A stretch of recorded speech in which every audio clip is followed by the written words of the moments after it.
relationships are rough in America today. Over 50% of marriages end in divorce. There is a war on men. Many men are now saying that they are not going to even bother to get married because women are not women anymore. And, you know, the roles have changed in relationships, so it's making it tough.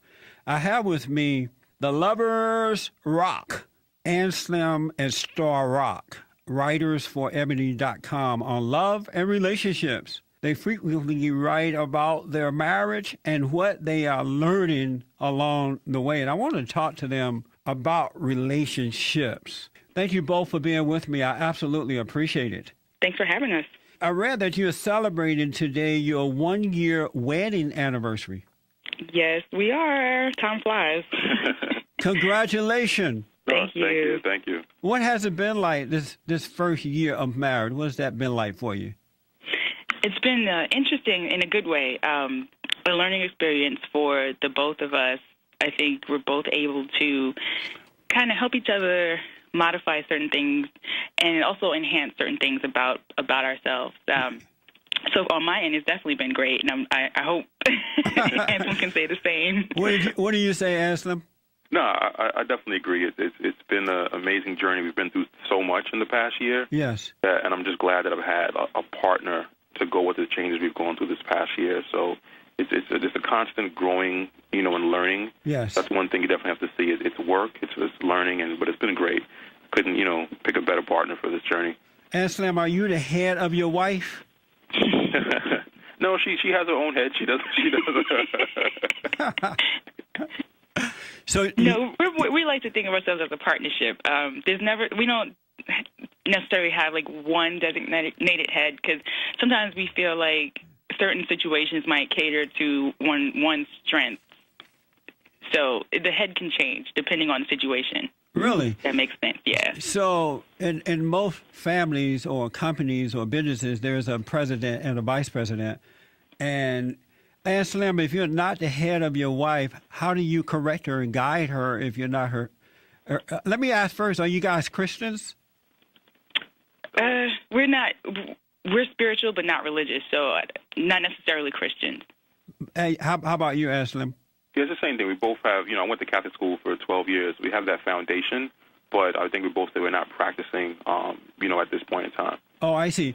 So you guys don't believe in the principles of the Bible in that God is the head of Christ, Christ is the head of man, man is the head of the woman. You don't believe that?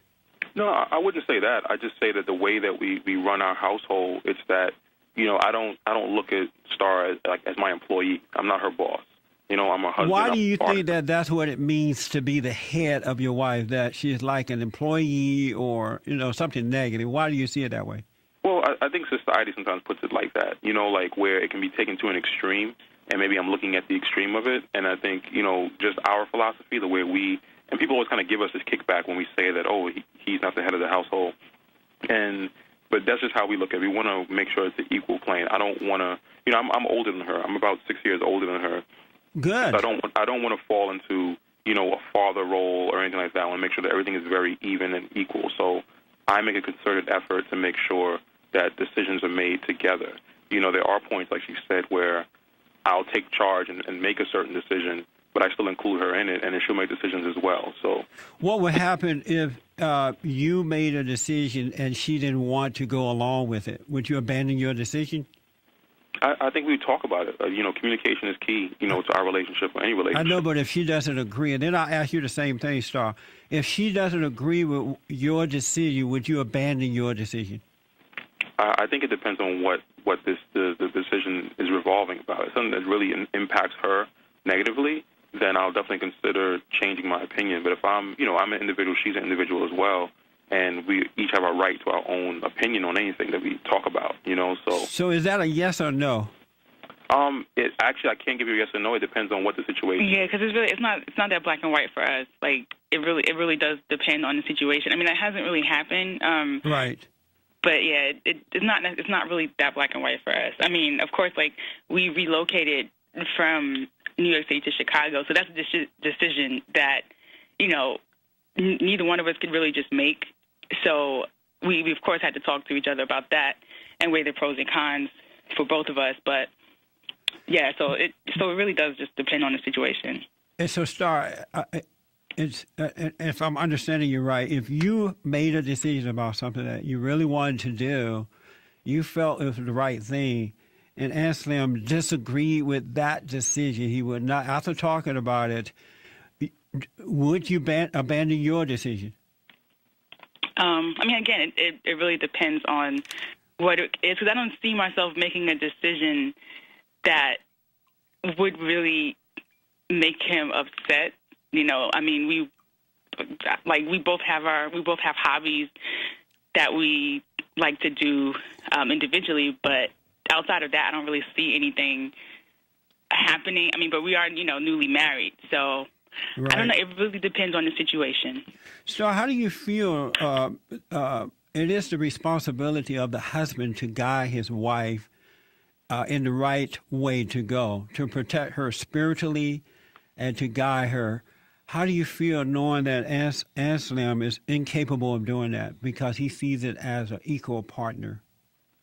I don't agree that he's incapable of doing that because, again, we're not coming from a Christian point of view, so I don't agree that he's incapable. Actually, I think he's a great leader, and he is capable of doing it, and he has done it for me quite a bit. There's a lot of things that he has helped me to see. I know you write about your anger in an article at ebony.com. The Lover's Rocque featured confessions of an angry black woman. So you are an angry black woman? No, not at all. Well, one thing, the editor titled the article that, so I'm not an angry black woman. I'm not a stereotype, but I do sometimes have a hot temper. So that's what I'll say. But a hot temper comes from anger. Well, yeah, but I'm not an angry black woman the way you're trying to say it. Like, and the way that, of course, the article is called that, but... Yeah, I'm just calling it what the article is calling it. Yes, the editor titled the article Angry Black Woman, but I am not an angry black woman. The way it's being framed, like, to go with the stereotype. Do I get frustrated easily? Yes. Do I get angry in situations where I shouldn't get angry in? Yes. But this is not me as a person. This is not something that's like every day it's an issue. The article is about how in certain situations I realize, okay, I could have handled that differently. And it's my husband who helps me realize certain things about myself. When you say the stereotype about angry black women, what do you mean? I don't understand that. You don't know what the stereotype about angry black women is? No. That black women are bitter and angry. It's black and white. That's what the stereotype is. Oh, but that's not a stereotype. That's true about most black women. It's true from your opinion, it's true about most black women, and that's a horrible thing for you to say. No, most people, including black men, would tell you that most black women... Based on what? Based on a stereotype. Do you know what a stereotype is? A stereotype is a general statement that is applied to a general group of people, and it's not true. It's not true about most black women. There's a lot of negative things that can be said about most black men. Anselm, you agree with me that most black women are angry? No, I won't agree with you on that. Why not? Because you can't make it. I don't know every black woman in the world that can't make that statement. Again, as my wife said, it's a stereotype. Have you ever met one that was not angry? You sound ridiculous right now, and this is not what we... No, you brought it up, Star, so I didn't know. You brought it up because of the article, and I'm trying to explain to you based on your tone of voice what it's not. And this is not what we agreed to interview for. We're thinking this is going to be a positive thing, and you're not making this a positive situation. But it is positive. No, it's not. The truth is positive. This is not the truth because this is baseless. You don't have any facts. Your anger You're going is showing. On stereotypes. Star, your anger is showing. I'm not angry. Okay, fine. You upset my wife, and I'm noticing what you're doing. You're baiting her into a situation to make her feel what you define as an angry black woman. But see, that's not true, Anselm. You can't make a person feel something that they don't already have within themselves. No, it's not my fault. You're being very condescending right now. We do not appreciate this. But all I'm doing is asking questions. You guys are getting upset at me. No. Let me speak for a second. Go ahead. You're asking questions that will hit certain triggers.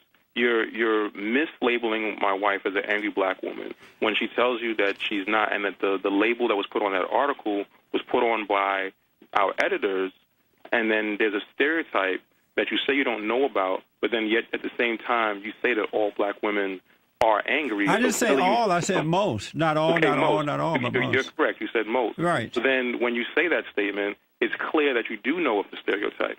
But it's not a stereotype. It's the truth.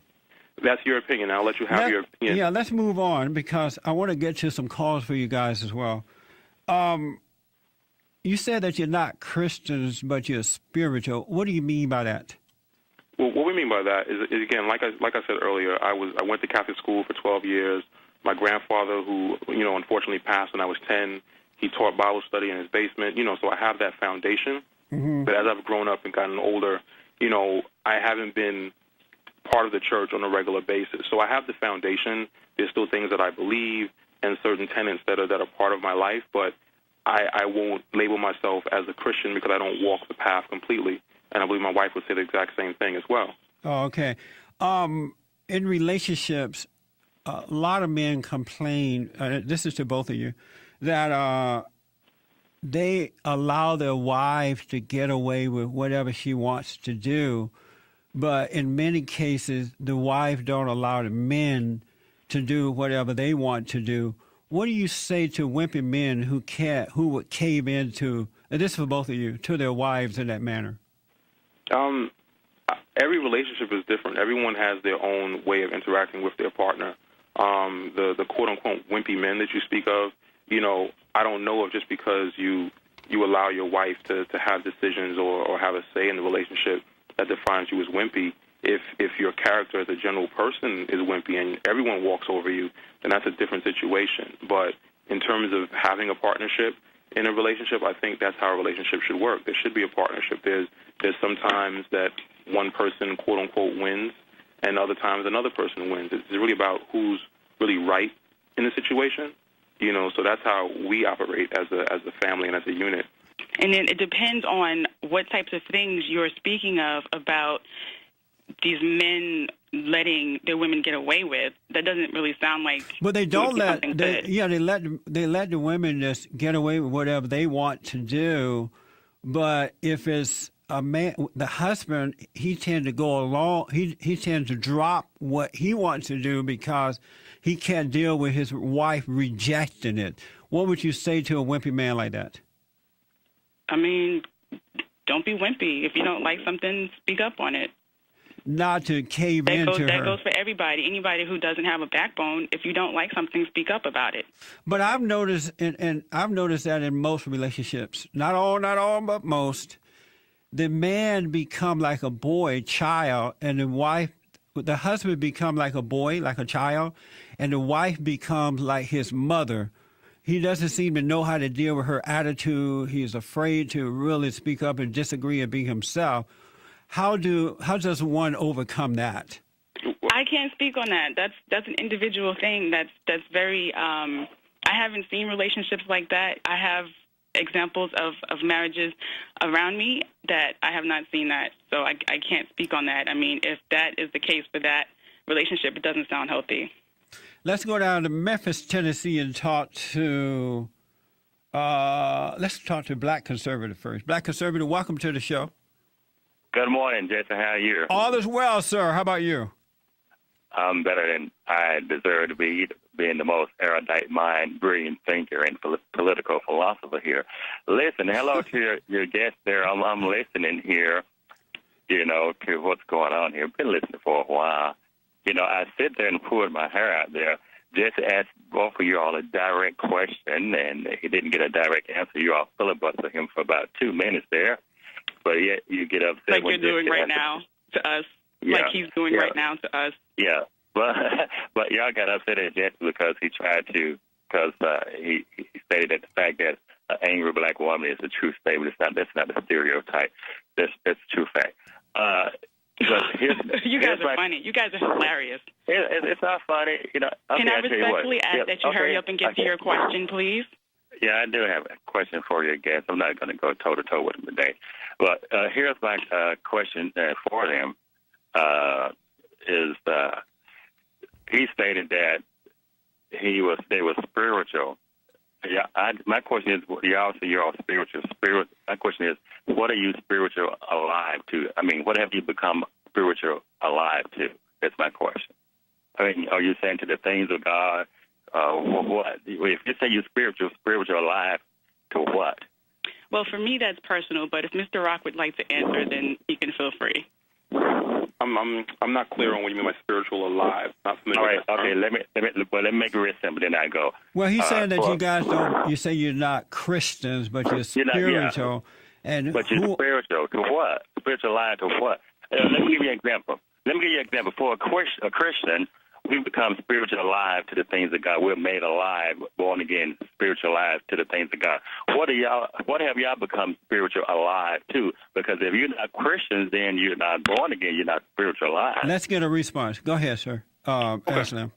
I mean, yes, to the point, like I said earlier, it's like I have a foundation, and as I've grown, I've made my own decisions. I don't necessarily follow one specific religion's rules. So, decisions. My question is, what are you spiritual alive to? You said, okay, first of all, we all born let me do this dead. because there are so many people who want to talk to my guests.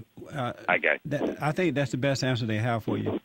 Yeah, they don't have an answer. You guys are hilarious and very insulting. Star, before I go back to the phones, I'm getting truckloads of texts and emails here, and the men and the women are saying that on one hand, you're saying you're not angry, yet your anger is coming out. It is coming out because, as we discussed, I was being baited to play that role. I am getting frustrated right now, and I will admit that, because this is not a fair playing field. And, of course, people who listen to your show and agree with you are going to feel that way because they're all coming from a standpoint of judgment. It's clear from when we first got on the phone with you that this is not what we were led to believe that this interview would be about. We're being judged for having different beliefs.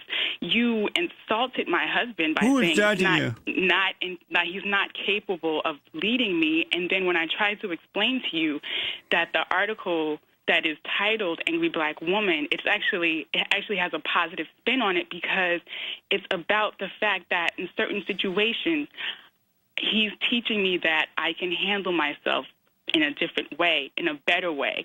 So I am coming across as angry because you're making generalizations. This is what you've done all day, and if you can't see that, I don't know how else to make you see that. Star, I'm only asking you questions. It doesn't matter to me that you're an angry black woman or not, or that your husband... This is exactly what you just did, and I'm sorry if your readers don't want to understand it. If you want to keep... But let me ask you this, Star. Is it my fault? Is it my fault that you have the anger, or did I put the anger there, or was it already there? This is the thing, sir. This is the thing. Okay, go ahead. Today is our wedding anniversary. It's a very beautiful day for us. We're celebrating our 1 year of our marriage, 365 days. Congratulations. And we're looking to have a very beautiful day. We took time out of our anniversary to do this interview. But all I'm doing... And you're not... No, don't try to play the... But let me ask you this. Did my producer invite you on based on this article from Ebony.com? And several other articles. And when I emailed and spoke with Kelly... But we're trying to get to that. Let me finish the statement. When I emailed and spoke with her, I was like, hey, we can speak about that article and other articles, and also today, the day of love. Like, today is our anniversary, so we'd love to talk and reflection of our marriage. And then so we've been on the phone for half an hour, 45 minutes, and it's all been about this article that was labeled The Angry Black Woman.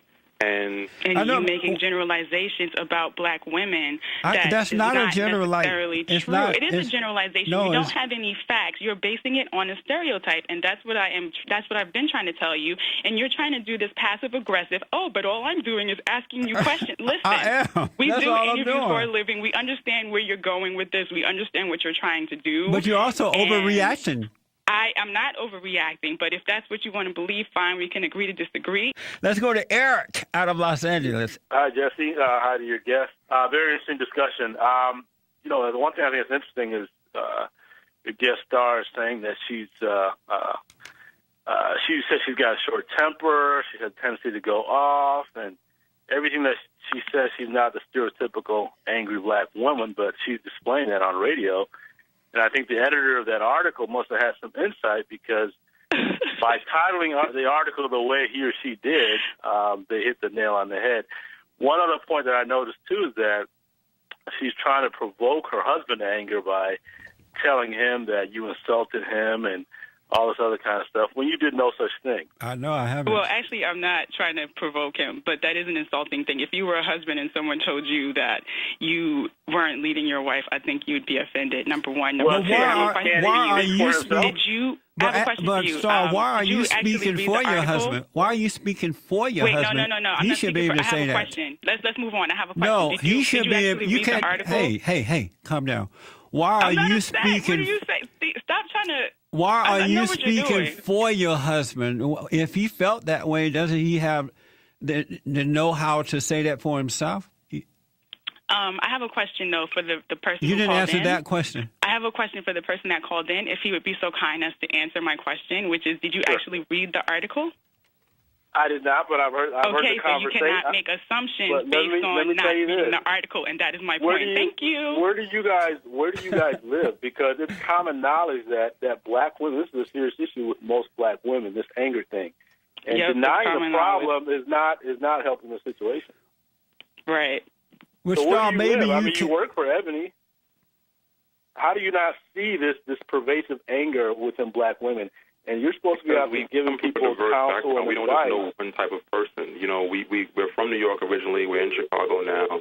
And we're from a knowledge base that you can't just lump people into one type of person. There are many alternates to every kind of person. I haven't met every person in the world.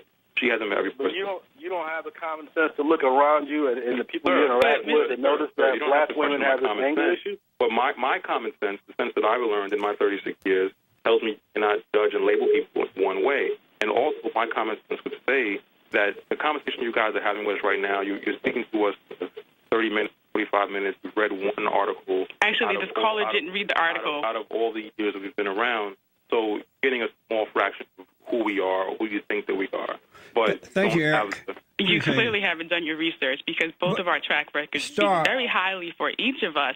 And I just would like to implore your listeners to actually read some articles from us before you make judgments because you're not getting a fair idea of who we are as people. Is it possible, Star? I am coming off Star, hold on. Is it possible that the reason you won't admit that most black women are angry because you are it too, and most of the time when we are involved in something, we can't see the reality of it? No, I think, sir. What the thing is like let's speak on one way that the term "angry black woman" is offensive. So, but why though? If it's true, no. But excuse me, are you a black man? Do you know that several negative stereotypes? I am as black as the ace of spades. So you should know that several negative stereotypes exist about black men. So for you to sit up here and keep rehashing this angry black woman stereotype, it's insulting. If you don't understand that, I don't know how. But I'm not insulted if it's the truth. It doesn't seem like you want to face the truth. That's the thing. It's the truth for you. For us, it's not the truth. So by you making that statement, starting our conversation off that way, you started off by insulting us. I only started off with the headline of the article here. This passive-aggressive thing is not cute. What do you mean passive-aggressive? Listen, no, because what you're on the part of your husband or me? No, what you're doing. Because, again, that right there is passive-aggressive. You're trying to kindly insult us. And like I said, you started the conversation off with an offensive statement. Let's go back to we clarified to you that we did not label the article as such. The point of the article that my wife wrote was to say that, yes, she does have some points where she deals with anger. She deals with, being a hothead, quote unquote, and that I have helped her to learn to deal with that. But then in specific situations, let me do this. It's not like an everyday, all-day thing. Let me go to the phones. Bobby, go to a guy out of Los Angeles. Oh, thank you, Jesse. The reason why this couple, in my opinion, is astray and they really have no advice to give is because they've abandoned the Bible. And the Bible says to get rid of all malice, anger in Colossians. Read the book of Colossians. Get rid of, and it's just one example, get rid of all anger, malice, envy, strife. It sounds like all that is in you. And when you have that, really, you can't see. That's why you can't see other people are angry, other black women are angry. You can't see it because you are it. and you just happen to be speaking to the one counselor who can help you get over anger so that you're not a victim of it anymore. He's not to blame for your anger, really. It's been there, as your husband can attest. Thank you for your comment. Do you have any other callers coming in? God, being punked. Oh, my God. Thank you, Barbara. Go to God. I do appreciate that, sir. Thank you, sir, for your wisdom. I want to New Year's resolution. All right, let's get to that. Can we try that? I'm sure. All right, let's see. What are your New Year's resolution? Let's start with Star. What's your New Year resolution, Star, for your marriage? You know what? I don't choose to share that information right now. It's on the I wrote about it. So why don't you want to share it? That's why you're here. Because I wrote about it. It's there. But Star, you're losing it. How about you, Anselm? What are your New Year's resolutions for your marriage? Well, I'd like to be there to help my wife get through situations where we've been railroaded and put into, awkward situations. As always, I'll continue to be her support system. But this is definitely a test. Thank you. I don't understand why you're blaming me for the way you guys are acting. All I'm doing is asking the questions. I'm asking the questions, right. And your wife is your wife is having a hissy fit from the questions. Would you guys like to give out your website or information so folks can read your articles for themselves? I'm sure. You can always follow us at theloversrock.com, which is thelovers, ROCQE.com. Anselm, I want to first say to you that if you guys need counseling, because it sounds as though you're going to need it, you can call me. I do counseling in my office and outside by way of phone call. I look forward to giving you a call. But, buddy, I have to warn you that if you don't help your wife, show your wife how to completely overcome anger, you're going to catch hell and your marriage won't last because you're not going to be able to handle it after a while. Because you're such a prophet and you just know this stuff, right? Yeah, I know that. I've been counseling for the last 25 years, married couples. Oh, congratulations. And that's those guys who have been able to help their wives forgive their mothers for recreating their wives in their image, because angry mothers recreate daughters in their image. You become like your mother because you hate her. You hate her for what she does. You're laughing because you know it's true? Yes, you're absolutely right. Thank you. And when your husband is saying no, and you're saying yes. But I do want to recommend, Star, that you forgive your mother because she has recreated you in her image. You are so condescending, sir. And you're not yourself. Well, you've insulted to our each mother. their own. You've insulted our mother, my mother-in-law. This has been a great interview, and it's definitely a lesson learned. You don't see your wife acting out. But I see you acting out as well. Do you see your wife acting out? Sir, are you done? Thank you guys for coming on. I wish you well. And congratulations on your anniversary. Thank you. All right now. Amazing. I'll be back tomorrow. Thanks for tuning in and calling in.